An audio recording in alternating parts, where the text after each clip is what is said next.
Hi, I'm Rachel Park. I'm here today at the MTC3 interview series, and today I'm talking with Dr. Kartik Rao from Oerlikon. Thanks for joining me, Kartik. Thanks, Rachel. So it's clear to me at least that Oerlikon is taking AM very seriously as a competitive production technology, but can you provide some insight into where the company stands with AM in 2019? Sure. So it's actually a really good point for reflection. I mean, when I joined Oerlikon back in 2016, Oerlikon had just set up a business unit dedicated to additive manufacturing, and the mission at that time was to integrate the value chain for metal AM, metal additive manufacturing. So this began with looking at how to produce powders for the printing process, installing a fleet of printers to actually provide the printing services, and then also acquiring the post-processing capability to be able to deliver parts to a customer. So when I fast forward 3 years to where we are in 2019 now, we have set up a metal powder production facility, a dedicated metal powder production facility in the US, in the state of Michigan. This has the state-of-the-art equipment for producing the highest quality metal powders, nickel, steel, cobalt, and titanium. And we also have two printing facilities in the US. So here we have an installed fleet of printers, a variety of different types and sizes. And they serve, one facility serves the medical market, it's almost exclusively, and another facility services primarily the aerospace and defense markets. And then when we come to Europe, we've got two footprints, one in Munich, which is an R&D facility, and one in Magdeburg, which services the automotive and prototyping industry across Europe. And most recently of all, this year, it was very exciting. We opened up a new facility in Shanghai, so we're looking forward to expanding our business there. That market is growing. It's a little bit further behind than the US and Europe, but we have strong belief in where that market is going to go. So we've invested already there. So where I see us now is within 6 locations. We've grown, we've acquired knowledge by bringing people on board who have the expertise. And what started off as a vision, at board level, is now a tangible reality where we're printing parts, across several different locations in the US, Europe, and China. And it's very much an ecosystem and a geographic approach then to the markets that you're talking about. Exactly. So we realize that the additive manufacturing market isn't fully mature yet. It requires some R&D and it requires partnerships. So MTC3 is a perfect example of that, where we've tried to work in partnership with other players in the value chain, machine manufacturers, gas suppliers, and even the startups who are coming up with new and exciting technologies to be able to service the industry, because we can't do it on our own. So, in both the US and in Europe, we have R&D facilities to help facilitate the interaction between the partners in these startups and our production facilities. And when you say R&D facilities, that also include the contract manufacturing side of things? So we try and, exactly, so we try and keep the R&D sites as close to the contract manufacturing site as possible. They're not always in the same location, but we have a strong linkage. So we try and match the machines, match the philosophy of how we print, and so on, so that we can translate from R&D to production. That's a really great sort of overview. I know it's from Oerlikon's perspective, but it's kind of like a really great overview of the whole industry. But if we could get a little bit more granular at this point, your speciality is materials, I believe. Correct, yeah. So how important is that part of the jigsaw, if you like, of the AM space? Yeah. And material selection in particular for different manufacturing processes. Can you just go into that a little bit for me? Yeah, sure. So in manufacturing, there is always a dance between the materials and the process, and as each side takes one step forward, the other side follows. So what I mean by this is, if you look at the conventional casting and forging industries, they're very old technologies, but they've been improving year after year because there's a new step in the process or an expansion in the process which enables a new type of material or a new alloy, which then gets developed. That then pushes the technology further, so people come up with a new way of casting or forging, and so on and so on. And with AM, it's very similar. So material scientists talk about this tornado of materials and process where you're constantly moving from limiting yourselves with the materials and then developing the materials to meet the design challenge, then coming up on the limits of the manufacturing process, then expanding the envelope of the manufacturing process, which then enables more materials and so on and so on. So it's a constant dance. So having the material science know-how for Oerlikon is really, really important. I mean, it's the pedigree of the company, and it's why it's so well positioned within the additive manufacturing market, because you need to have this very close linkage between the materials know-how and the process know-how, which is what the machine manufacturers have at the moment, and then it becomes a co-development process as you slowly expand the market. So, for instance, if I give you a tangible example, if you look at nickel-based superalloys, there are a class of weldable nickel-based superalloys. And the additive manufacturing process is, many people have compared it to a welding process. Yes. So not all the weldable alloys, though, work straight, immediately in an AM process. So you have to develop the tailor the alloys, for AM. And then what we find is that actually you then have to tweak the machine, because you have to tweak the laser power or something like that. And then you develop, you go to your next cycle of material development. So it's so important for us to have that background of materials knowledge. And for me as a materials scientist, it was one of the reasons I was drawn to Oerlikon, because I saw this rich pedigree of materials know-how, over 40 years of powder production. I realized this is the place I wanted to be able to see that journey as we go now into expanding new markets. And when you say expanding into new markets, obviously the whole industry and AM processes are transitioning towards industrialization for production applications. So production of critical components requires traceability of materials and in-process quality control. So meeting those demanding regulations as a contract manufacturer using AM, how does Oerlikon meet these requirements from the very beginning of the process right through to the end? Yeah. So, I mean, we see ourselves as a partner for people who have the design authority on parts.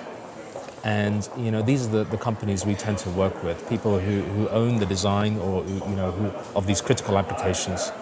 And we're not just providing the material, we're just not providing, 50 kilos, a ton, or whatever of material. We're providing the design knowledge that goes into that, so how the alloy is designed.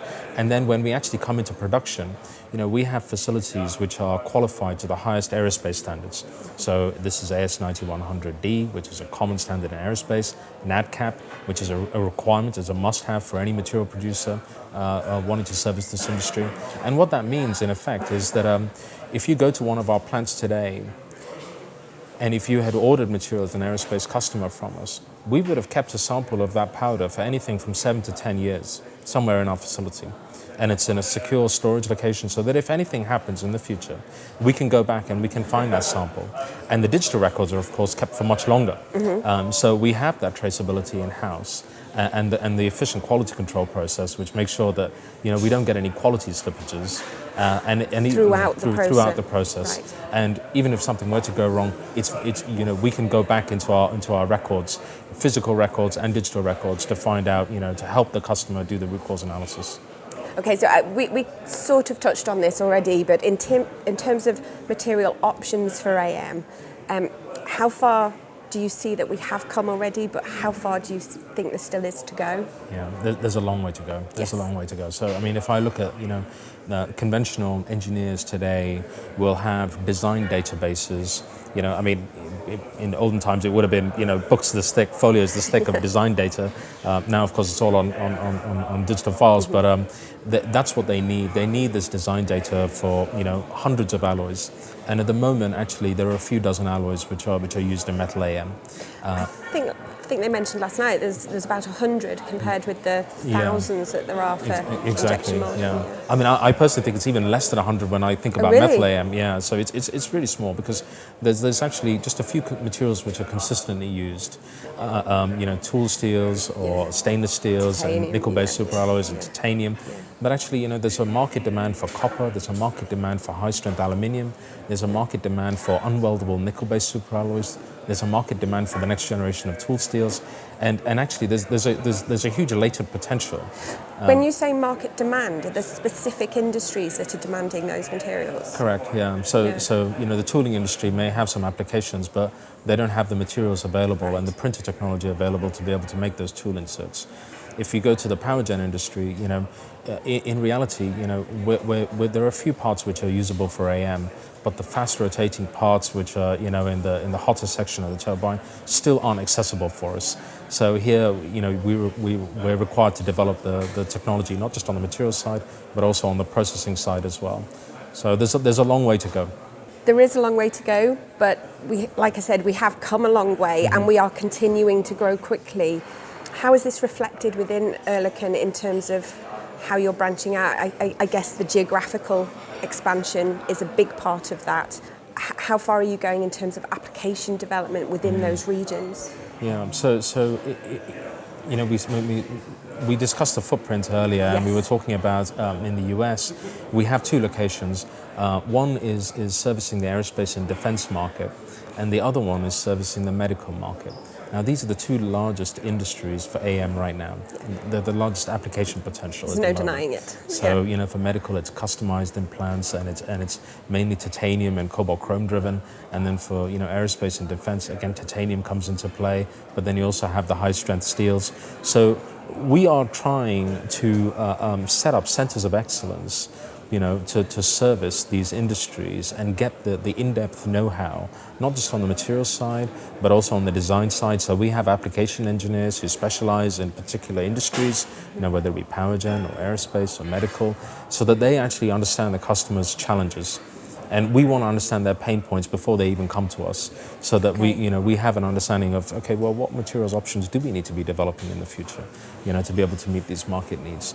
So it's a combination of the geography, as you mentioned, and that's, for us, comes down to the sites, like certain site specializations. We don't have a strict rule that this, the site does aerospace and this time, but it works out in that way, in the sense that you end up with centers of excellence. And in Europe, certainly, we've had a lot of success servicing the automotive and general industry market. So anything from robotics to the semiconductor industry to the automotive industry as well. And here again, we're developing our expertise here and the application know-how, as you mentioned. Okay, well, just to round up then, if I could ask you a bit of an open question. I don't imagine anybody actually knows the answer to this, but where do you see the next big breakthrough coming through in the additive manufacturing sector? There are a lot of answers to this. Yeah. So I mean, yesterday was an eye opener. I mean, we saw these startups pitching their ideas. Small companies with innovative ideas. There's actually a huge space for innovation here in additive manufacturing, because we are not truly industrialized. So I mean, I think the breakthroughs will come in several different ways. One is a mindset change. So people assume now that additive manufacturing is somehow special. It would be nice in a few years if additive manufacturing is just another tool in the toolbox of manufacturing, which people use to manufacture components. People have been saying that for many years, but I think that's where we still have to get to, exactly, isn't it? Yeah. So that's one. So it's a breakthrough in the mind, and I think the second thing that comes along with that is really data. We need lots of data. Engineers use data to be able to design parts. So this is the mechanical performance data, corrosion data, etc. And we need to be able to develop data sets in combination with partners, either materials providers, the machine manufacturers, the post-processors, so that actually we enable the end users to be able to introduce AM into more components, into more applications in their with planes or their trains or whatever. Exactly. Yes. So I think this would be a huge step change, when we get to a point where people are sharing this data freely, and in effect it becomes, I wouldn't say commoditized, but it becomes more freely accessible.